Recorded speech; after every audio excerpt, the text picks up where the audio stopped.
We need to start normalizing microtransactions in story games. Hold up, that is not my opinion. I just think in the future we're gonna see common things of microtransactions in story games. Still remember when games were in hype like in the 80s or 90s. There were like old Crash Bandicoot games, the old Resident Evil games, there were card games like Pac-Man. And these were just normal games that didn't needed online services or any money. Okay, the game to buy costs money, but there wasn't any in-game currencies or in-game shops. Yeah, as we progressed over the history of games, there often then came online games. There were online games that you could play with different people, but there also wasn't really in-game currencies or like microtransactions.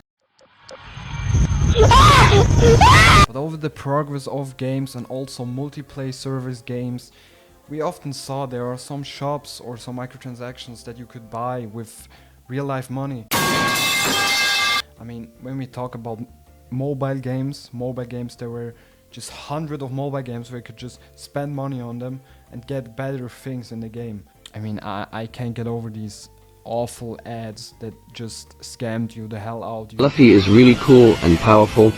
His Those skills can hit all enemies. Generally, as a front row in the lineup.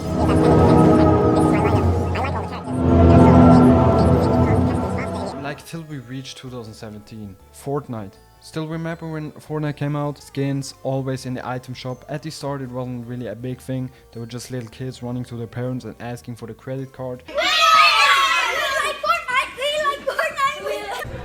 Fortnite got really big also for its in-game currencies and V-Bucks. I don't even want to know how much money they made. But we never stopped with microtransactions and we're going step further in microtransactions. Maybe if you still remember when Assassin's Creed came out, like Assassin's Creed Origins was it? Assassin's Creed Origins had microtransactions. I mean, there was a shop where you could just buy new outfits. Origins was a complete story game, but I think it had some multiplayer assets. But it didn't really have a multiplayer where you can play with other players. But when we take a look at the last released game that was full of microtransactions and that was so horrible that they stopped doing the updates and seasons for this game.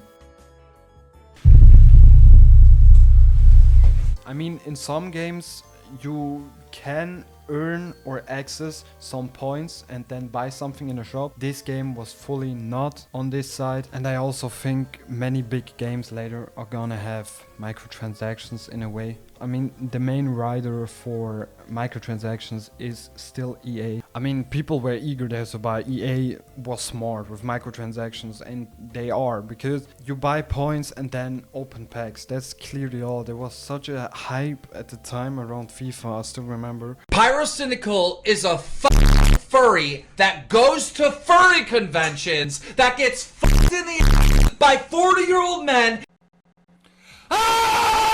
But EA did such a smart move. They really made people eager to buy points and then open packs to just get good players, and they never played the game then.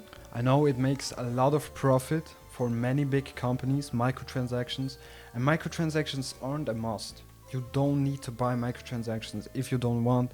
I know people are gonna pissed if they see some microtransactions that don't make any sense. Like we say Dragon's Dogma 2, you can buy some in-game items to really bring you far, and it's a story game, but you don't need to buy it. You can earn that in like 3 to 4 hours. You could do this, you don't need to buy it, and that's always that part. Some people are just lazy and want to buy microtransactions to get the new feature unlocked. Some people play it themselves and enjoy the game. If you spend microtransactions in a story game, don't play a story game. Then it isn't really for you. In story games you can just gather these items often in story games. 100% there are story games out there where you can just buy things that you never can get in the game. That's like some special items. Play the game and you can gather them after some hours. You just need patience and enjoy the game. When you got some things that you just get later in the game to unlock things, it's not fun, man. Still, I think it's not gonna be normalized in story games because it brings a lot of profit. Yeah, I'm just gonna wait till Star Wars Outlaws release. This game 100% gonna have microtransactions. I mean, it's a Ubisoft game. Hey guys, this one's gonna be a little bit different than usual. Turns out she's buying microtransactions right now as we speak. Oh, thanks for the $6. Your girl rides microtransaction meat. Ha ha ha ha.